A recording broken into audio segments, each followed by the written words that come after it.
the forensics. Protection of evidence is important and chain of custody is also very important. SANS के और EC councils के separate course हैं for the forensics. इसकी एक पूरी detailed study है. The process of identifying, preserving and analyzing and presenting digital evidence in a manner that is legally acceptable in the court of law. This study is known as computer forensics or digital forensics. Role of audit in forensics. From the forensics, we have some expert opinion based on some tangible evidence, our side of ongoing investigations and interpretation of evidence gathered. Key factor in digital evidence. Key factor are important. That is, the evidences are in original form. They are not altered. They are not fabricated. All the evidence is related to some specific incident. All evidence is collected properly, and evidence preservation is ensured, and even chain of custody is also ensured. Chain of custody. Change of custody के different forms होते हैं. अगर आप CHFI की study करने जाएं तो उसके अंदर फॉर्म के सैंपल भी मिल जाते हैं. इवन आप अगर ऑनलाइन भी सर्च करेंगे, you have some sample record के. आप का कोई भी लॉग है फॉर एग्जांपल, उसकी चेन ऑफ कस्टडी कैसे होगी, कौन उसको एक्सेस करेगा, कब एक्सेस करेगा, what measure taken to protect it, and उसकी ऑथेंटिसिटी.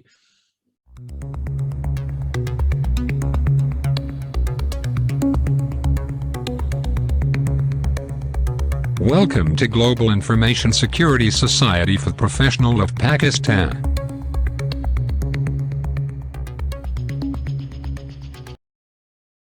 अस्सलाम वालेकुम. आज हम अपने सीज़ा का लास्ट पार्ट करेंगे, which is domain 5 and part 2.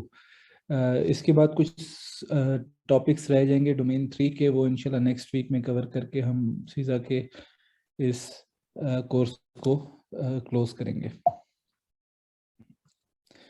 मेरा इंट्रोडक्शन पहले भी मैं ऑलरेडी बता चुका हूँ. ये शॉर्ट सा इंट्रोडक्शन है मेरा. I am working in systems limited as a GRC consultant. Along with some of the certification, I did MS Information Security. Right now, I am doing Executive MBA from LUMS. Today, we are covering the part 2 of Domain 5. Part 1, we already covered about 3 weeks back. That is Information Asset Security and Controls. Now we are covering part B, Security Event Management. In this, we will cover security awareness training and programs, information systems, attack methods and techniques, security testing tool and techniques, security monitoring techniques, incident response and evidence collection forensics, and somehow थोड़ा बहुत different चीज़ों का और भी part है इसमें. Part B officially start करते हैं. Right now, IS auditor and the area of audit, जो इसका पहला टॉपिक है. IS ऑडिटर की रिस्पॉन्सिबिलिटीज क्या होंगी और वो कौन कौन से एरिया को ऑडिट करता है. स्टार्ट में, टू बी वेरी स्टार्ट, वो पॉलिसीज एंड प्रोसीजर देखते हैं to learn the environment of the organisation. उससे वो स्टार्ट करता है. देन लॉजिकल एक्सेस कंट्रोल देखता है और अवेयरनेस ट्रेनिंग एंड प्रोग्राम्स की अटेंडेंस वगैरह भी देखते हैं. अवेयरनेस ट्रेनिंग एंड प्रोग्राम में एक इंटरव्यू भी किसी का कंडक्ट किया जा सकता है for the effective, for to check the effectiveness of the training और awareness. Review control to ensure that risk is being managed effectively, provide assurance that management of compliance, security status and responsible protection of information assets.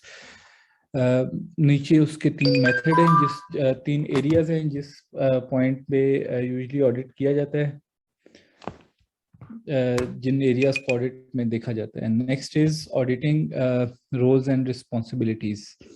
Roles and responsibility की audit करते हुए आप अगर data देखेंगे तो data owner का पता होना चाहिए, डाटा कस्टोडियन. कुछ चीज़ें आपको इन्वेंट्री के अंदर से भी काफ़ी सारी इंफॉर्मेशन मिल जाती है, बट डाटा ओनर आपको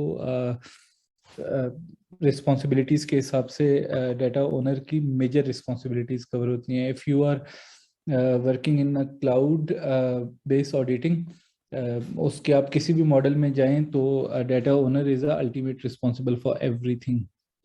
डाटा कस्टोडियन और डाटा ओनर में there is a gap between data owner and data custodian. Custodian is a user of data, and data owner is the one who is actually owning that data.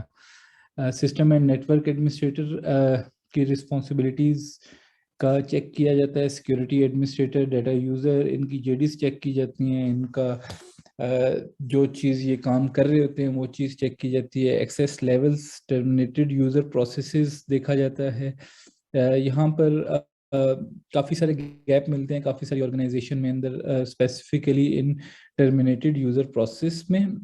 User जब एक point छोड़ के organisation छोड़ के जाता है तो उस पॉइंट पे समहाउ कुछ ऑर्गेनाइजेशन में ये बेहतर है, बट फिर भी गैप मिलता है.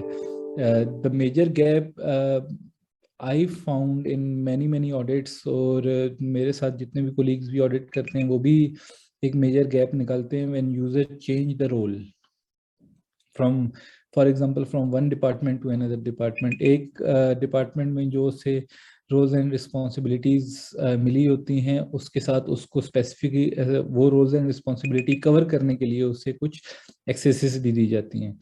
तो जब वो अपना रोल चेंज करता है तो वो पुरानी वाली जितनी भी एक्सेसेस हैं वो इनहेरिट करता है नेक्स्ट अपने रोल के अंदर. तो एक जो काफ़ी पुराने यूज़र होते हैं, लाइक 9-10 साल गुजार चुके होते हैं, तो अगर उन्होंने अपने उस कैरियर में 3 से 4 पोजीशंस को शफल किया है तो उनके पास काफ़ी सारे एक्सेसेस होते हैं विच दे आर जो इनके किसी काम के नहीं होते और एक्स्ट्रा एक्सेसेस एंजॉय कर रहे होते हैं. रिमूवल ऑफ एक्सेस का कोई प्रोसीजर होता है लेकिन वो एक्चुअली इन प्रैक्टिस नहीं होता. रिकवरी ऑफ ऑर्गेनाइजेशनल एसेट्स, ये आप जब कोई भी यूज़र रिज़ाइन करता है या इवन टर्मिनेट किया जाता है उस टाइम कि जो ऑर्गेनाइजेशन एसेट्स हैं, फॉर एग्जांपल उससे अगर एंड यूज़र मशीन दी गई है, कोई मोबाइल दिया गया, उसकी रिकवरी कैसे होगी, उसके अंदर जो डाटा है उसकी रिकवरी कैसे होगी. उसमें कोई फाइनेंस वालों के भी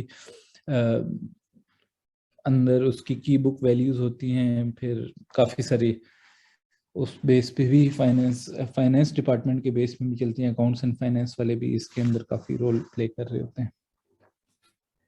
other IAS auditor areas, IAS auditor जब काम करता है तो कॉन्फ़िगरेशन मैनेजमेंट पे सिक्योरिटी बेसलाइंस चेक कर रहा होता है. सिक्योरिटी बेसलाइंस में फॉर एग्जांपल आपका सिस्टम कितना अपडेटेड है, आपकी ऑर्गेनाइजेशन की पॉलिसी क्या है कि वो क्रिटिकल, हाई, मीडियम, लो किसी भी लेवल के जो थ्रेट्स होंगे या कोई वर्नेबिलिटीज़ होंगी वो किस टाइम पे उसे फिक्स करते हैं, उसकी फ्रीक्वेंसी क्या है, ये सारी चीज़ें चेक की जाती हैं. पैच मैनेजमेंट चेक की जाती है. Malware controls, EDR systems check किए जाते हैं. रिलायबिलिटी ऑफ बैकअप की रिलायबिलिटी सबसे बड़ा चैलेंज होता है क्योंकि ऑर्गेनाइजेशन बैकअप तो ले रही होती हैं लेकिन उसकी रिस्टोरेशन टेस्टिंग नहीं करते. रिस्टोरेशन टेस्टिंग काफ़ी दफ़ा मैंने भी ऑर्गेनाइजेशन में जब ऑडिट किया है तो बैकअप वैलिडेशन को, जो कि इटसेल्फ कोई भी बैकअप सॉफ्टवेयर खुद कर रहा होता है, उसको ही कहते हैं this is a validation of backup.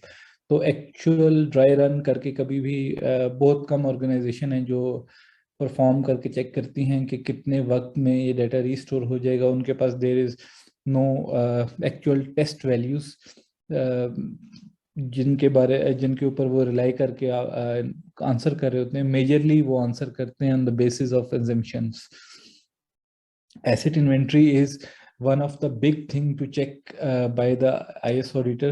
Asset inventory एक baseline बनती है किसी भी audit को proceed करवाने के लिए. Performing an IT audit, familiarity with IT system and architecture. IT audit वही कर सकता है जिसको IT या उसके इंफ्रास्ट्रक्चर और आर्किटेक्चर के साथ फेमिलियरिटी हो. अगर किसी को नहीं होगी डेफिनेटली वो नहीं कर सकेगा. अगर मुझे कोई कहे जाके SCCP का ऑडिट करके आ जाओ इन टर्म ऑफ फाइनेंस और कंपनी लॉज तो मैं नहीं कर सकूंगा डेफिनेटली। तो इसी वे में सब्जेक्ट मैटर स्पेशलिस्ट इंपॉर्टेंट हो जाते हैं, जो कि एक चीज़ को देख रहे होते हैं। रिव्यू डॉक्यूमेंटेशन, डॉक्यूमेंटेशन में काफ़ी सारी चीज़ें आ जाती हैं, like policies, procedure, regulatory laws, regulatory compliance, ये सारी चीज़ें आ जाती हैं जिसको रिव्यू किया जाता है। Review risk assessment, risk assessment risk register check किए जाते हैं, either it is based on Excel और सम स्पेसिफिक सॉफ्टवेयर, उसको कंप्लीट देखा जाता है और उसकी असेसमेंट की जाती है।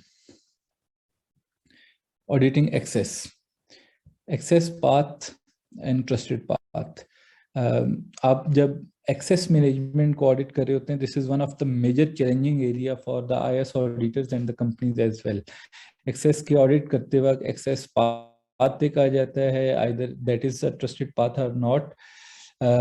Access attempt violation, password policies देखी जाती हैं, screen saver and filter, session management देखा जाता है, इनपुट वैलिडेशन देखी जाती है, टेस्टिंग फिजिकल एक्सेस कंट्रोल की कार्ड, और उसके अलावा 2FA चेक किए जाते हैं। 2FA बेस कौन सी एप्लीकेशन पे कर रहा है, 2FA का मैकेनिज्म क्या है बैकएंड पे, ये चीज़ चेक की जाती है।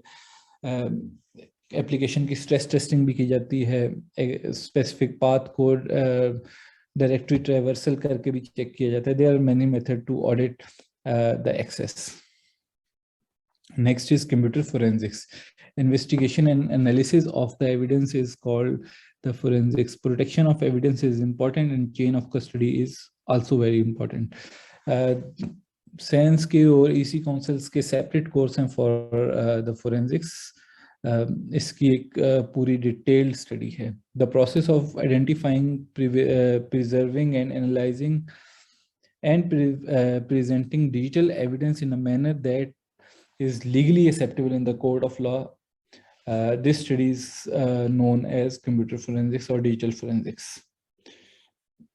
Role of audit in forensics.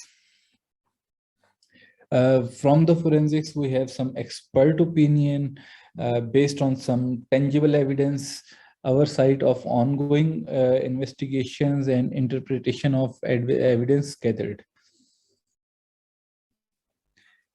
Key factor in digital evidence. Key factor are important, that is the evidences are in original form, they are not altered, they are not fabricated. All the evidence is related to some specific incident. All evidence is collected properly and evidence preservation is ensured, and even chain of custody is also ensured. Chain of custody, change of custody के different forms होते हैं। अगर आप CHFI की study करने जाएं तो उसके अंदर फॉर्म के सैंपल भी मिल जाते हैं। इवन आप अगर ऑनलाइन भी सर्च करेंगे, you have some sample record के आप का कोई भी लॉग है फॉर एग्जांपल, उसकी चेन ऑफ कस्टडी कैसे होगी, कौन उसको एक्सेस करेगा, कब एक्सेस करेगा, what measure taken to protect it, and उसकी ऑथेंटिसिटी कब और कहाँ, ये सारी चीज़ें उसके चेन ऑफ कस्टडी में आती हैं।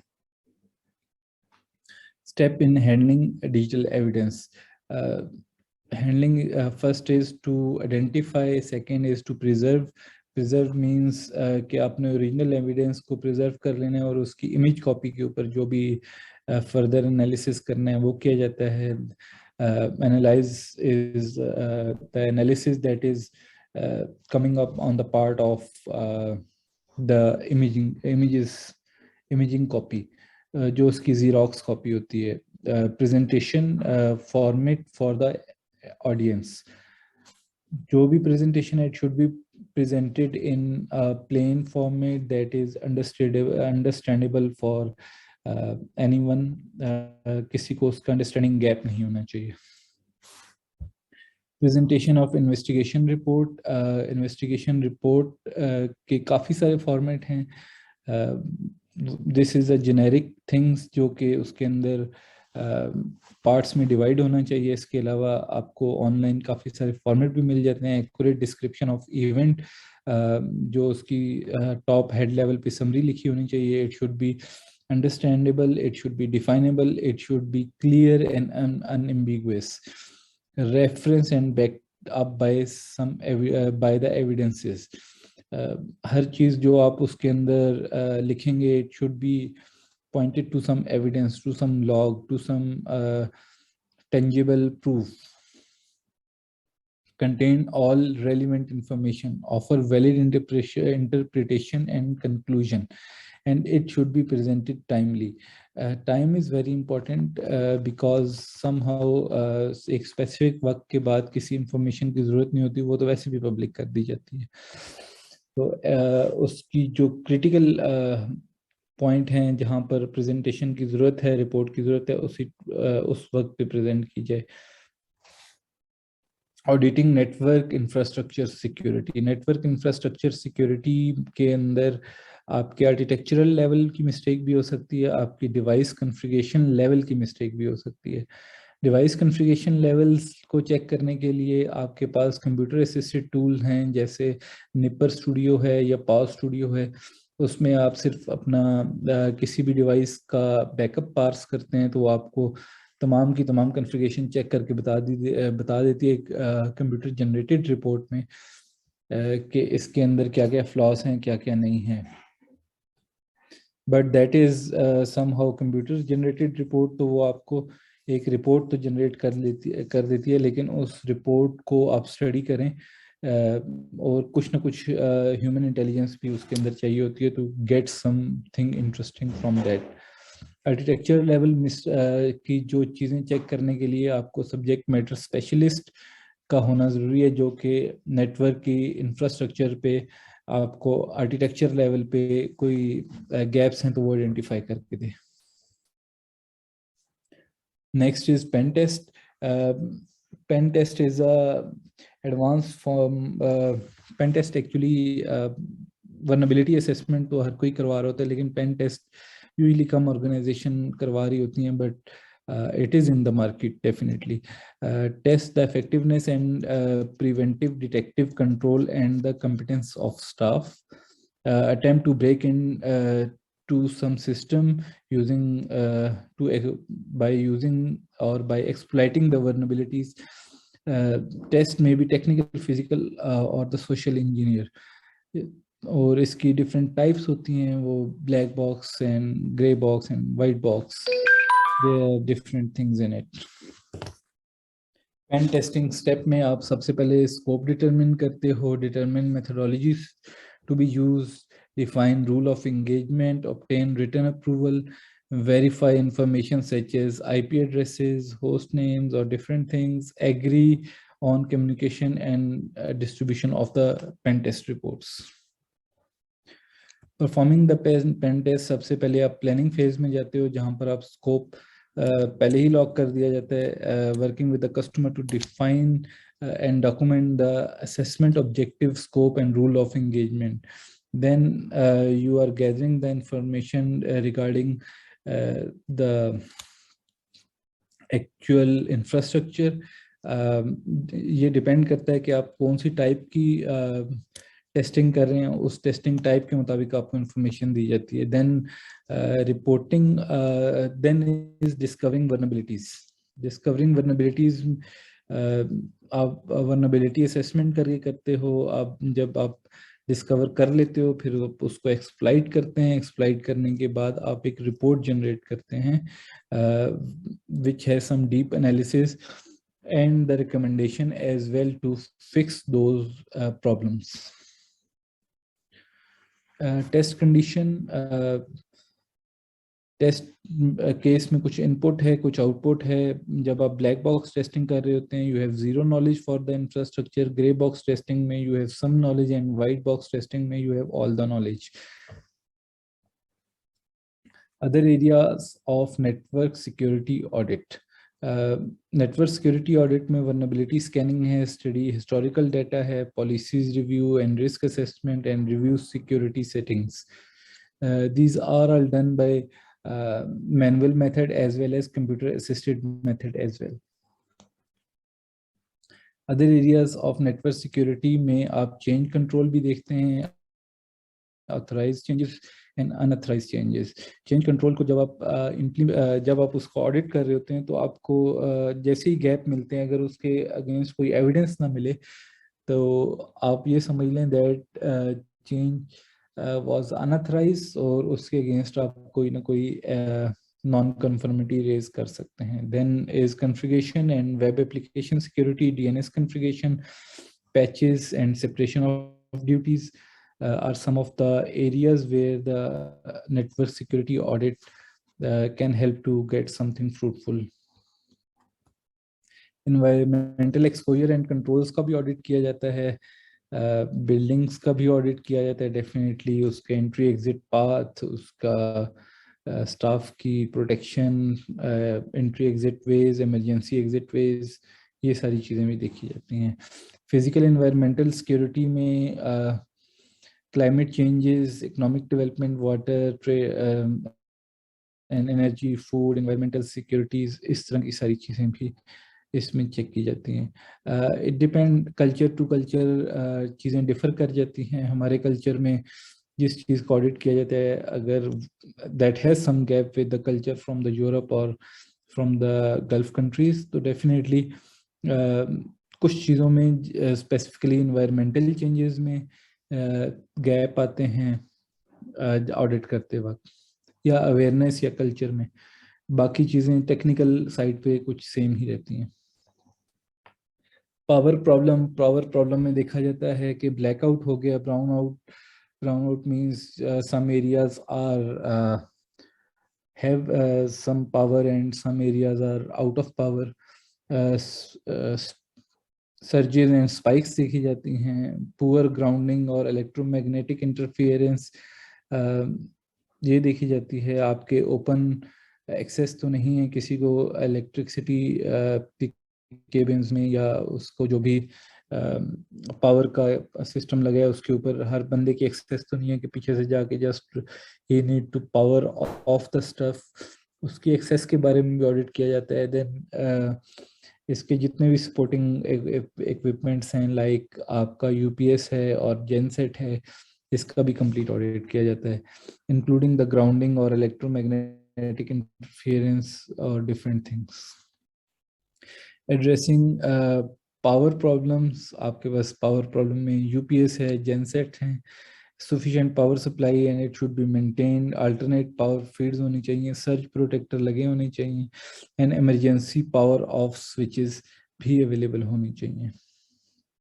Water and fire problems, there should be alarm system for the fires, or smoke detector should be there, or water detector should be there. It depends कि आपका जो ऑफिस है या जहाँ पे आप साइट को ऑडिट करने जा रहे हैं वो किस लोकेशन पे है, तो उसी हिसाब से उसके ऊपर जितने भी कंट्रोल्स हैं, इधर एनवायरमेंटल और पावर और जितनी भी अलग चीज़ें एक्स्ट्रा तो नहीं, इसे एसेंशियली कहा जाता है, जितनी भी चीज़ें रिगार्डिंग टू एनवायरमेंटल कंट्रोल लगाई जाती हैं उसकी लोकेशन से भी डायरेक्टली प्रोपोर्शनल होती है almost. Fire separation systems, hand-held extinguishers, sprinklers, wet pipes, dry pipes, insert gases, CO2 suppression system, agents होने चाहिए, हॉलन आयर, FM200, FM200 और ये हॉलॉन्स, तो सप्रेशन एजेंट्स आपको कॉमनली डाटा सेंटर्स के अंदर मिल जाते हैं देखने को. इसी तरह बिल्डिंग्स के अंदर आपके पास ये dry pipes, wet pipes, insert inert gas या आपके फायर हैंडल एक्सटिंग्विशर, ये सारी चीज़ें अवेलेबल होती हैं. Physical sex exposure and control, आपके जो किसी भी इंफ्रास्ट्रक्चर का ऑडिट करने जा रहे हैं, किसी भी बिल्डिंग का ऑडिट करने जा रहे हैं, तो आपके पास सिक्योरिटी ऑडिट का ये नहीं है कि ऑडिट बाद में स्टार्ट होता है, मतलब आप पहले बिल्डिंग में चले जाते हैं. ऑडिटर की approach from the very first step start हो जाती है. जैसे ही वो उस बिल्डिंग के करीब पहुंचता है, तो वहीं से जैसे उसके साथ हेल्प डेस्क वाले काम कर रहे होते हैं, उसी वे में ही पता चल जाता है इधर सिक्योरिटी पास उसको दिया है, विजिटर कार्ड दिया है कि नहीं दिया, उसके साथ सम कोई एस्कॉर्ट्स हैं कि नहीं हैं जो उसे सेंसिटिव एरिया से गुजार रहे हैं, इधर उसे फुल बिल्डिंग की परमिशन तो नहीं दे दी गई. सिक्योर वर्किंग एरियाज में आपके पास जहाँ स्टाफ बैठ रहा है, जहाँ आपके विजिटर्स आ रहे हैं, it should be secure and even that from where the cables are going, actual cables are going, it वो जगह प्रोटेक्ट है कि नहीं है, लॉक्ड है, क्लोजेट लॉक होने चाहिए, protecting cable conduits and prevent unauthorised accesses for any intruder. Physical access protection में आपके पास आईडीज, बैज और लॉक डोर्स हैं, बायोमेट्रिक डिवाइसेस हैं, विजिटर एस्कॉर्ट्स, सीसीटीवीज हैं, security guard, intrusion alarm and equipment locks. Mobile computing का भी इन्होंने थोड़ा सा बताया हुआ है, स्पेशली एमडीएम पे उन्होंने जोर दिया है, मोबाइल डिवाइस मैनेजमेंट सॉफ्टवेयर पे। मैनेज इंजन का बड़ा अच्छा मोबाइल डिवाइस मैनेजमेंट का एक सर्वर है that is used to control the Android and iOS systems. और उससे पहले ब्लैकबेरी के आते थे, ब्लैकबेरी इंटरनेट सर्वर और ब्लैकबेरी इंटरप्राइज सर्वर। तो आपकी जितनी भी मैनेजमेंट डिवाइस की हुआ करती थी वो एक सेंट्रल पॉइंट से की जाती थी। तो मोबाइल डिवाइस मैनेजमेंट के ऊपर एनरोल करना, उसको सिक्योर करना, कॉन्फ़िगर सर्विस एंड उसके ऊपर से कोई एविडेंस कलेक्ट करना, ये सारा मोबाइल डिवाइस मैनेजमेंट से किया जाता है। और इसमें यूज़ होने वाले स्मार्टफोन्स हैं, USB and portable hard drives भी मोबाइल डिवाइस मैनेजमेंट के अंदर ही की जाती हैं, इनको कैटेगराइज किया जाता है। Protection against mobile device risk, mobile device की कोई पॉलिसी होनी चाहिए। जब आप उस पॉलिसी को देखते हो तो उसके मुताबिक आप ऑडिट कर रहे होते हैं। Policy should contain the severity of this one, के वो कितना क्रिटिकल हो चुका है मोबाइल, बिकॉज मोबाइल ओएस की मार्केट अब दुनिया में सबसे बड़ी ओएस की मार्केट है, क्योंकि Android and iOS is using by everyone. जिनके पास कोई लैपटॉप या ऐसी चीज नहीं भी होती, they are using the mobile. Acceptable use की पॉलिसी होनी चाहिए। मालवेयर डिटेक्शन के लिए कुछ ना कुछ आइदर एंटीवायरस या some sort of protection on the mobile device होनी चाहिए। पासवर्ड्स एंड लेबल्स, लाइक आप लेबल की एग्जांपल आप क्लासिफिकेशन से भी ले सकते हैं कि आपके मोबाइल डिवाइस के ऊपर किस किस तरह की चीज़ एक्सेस की जा सकती है फ्रॉम द कॉर्पोरेट नेटवर्क।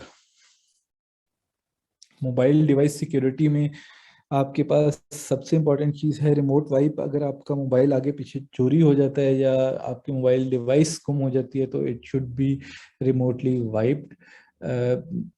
आपके जो मोबाइल डिवाइस मैनेजमेंट सर्वर्स हैं वो ये ऐसा काम कर लेते हैं, रिमोट वाइप करते हैं। Authentication, secure transmission and geo location tracking. Is location ट्रैकिंग इज आल्सो इम्पोर्टेंट कि if a person is moving from one place to another place or from one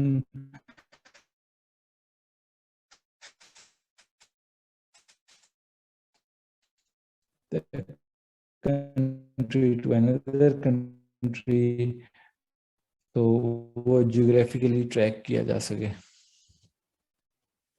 instant messages risk, instant messages में डिस्क्लोजर और आ सकते हैं आपके links. These are the common things. Eavesdrop है और that is the insecure application. राइशन मिल जाती है but somehow it is considered as computing में आपके पास डिफरेंट क्लाउड एनवायरनमेंट आते हैं। Either it is a public cloud, private cloud और हाइब्रिड क्लाउड, या आपके पास डिफरेंट टाइप्स हैं, software as a service, storage as a service और इंफ्रास्ट्रक्चर एज अ सर्विस। तो क्लाउड की जो बेसिक डेफिनेशन है, अगर क्लाउड को मैं अगर बेसिकली डिफाइन करूं कि आपका जब भी मैनेजमेंट प्लेन और आपकी प्रोडक्शन प्लेन जब अलग हो जाती है, दो डिफरेंट उसके in simple word, in very simple word और इन वेरी सिंपल वे, अगर उन दोनों के डिफरेंट आईपीज और दोनों को डिफरेंट वे से एक्सेस किया जाए, that environment is called somehow cloud. Cloud computing risk में transporter, data transmission, disposal of old equipment, multi-tenancy, and access by cloud service providers staff to data and system. Exit strategy क्या होनी चाहिए? Difficult audit is somehow difficult. इसके ऊपर complete एक course है auditing cloud. ISACA और CSA का एक combine उन्होंने course बनाया है. That is very useful course for the cloud audit of cloud computing. End user computing, security, risk and control. End user computing में आपके laptops usually जो organization देती है वो सारी चीजें आ जाती हैं. That is somehow very critical because उसके ऊपर direct data है and अगर उसकी security पे compromise किया गया है, that is a very soft target for hackers to hack and intrude into the major infrastructure using that end user computing machine. इसके जो risk हैं वो authorization है. There may be no secure mechanism to authorize access to the system, authentication, and there may be no secure mechanism to authenticate user to the system. Auditing logs, this is not available on the standard EUC solutions.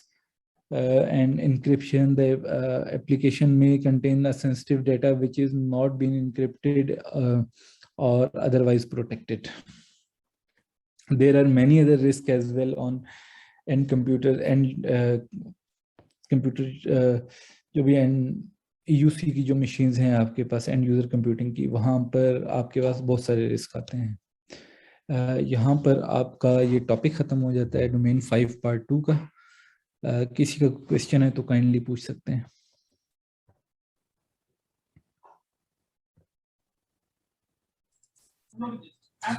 Hello guys, कोई question है तो बताएं. मैं आपको I will let people unmute themselves. Give me a minute.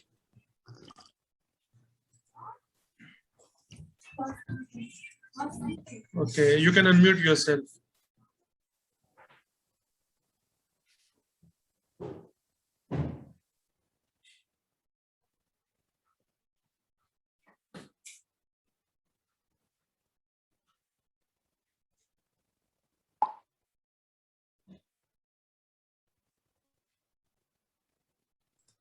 Guys, any questions or we will close the session?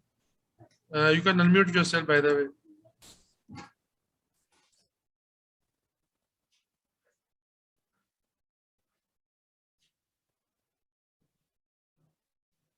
Okay, Sakib bhai, thanks a lot for today's session. तो इंशाल्लाह ताला जो domain 3 का हम remaining उसको अगले हफ्ते कर लेंगे. तो इंशाल्लाह domain 5 is closed now. So thank you everybody. We had very less audience today, but it's okay because we will the session is recorded and will upload to our YouTube channel, and you can find the full series there. Okay, thank you. Thanks again. Thank you. Allah Hafiz.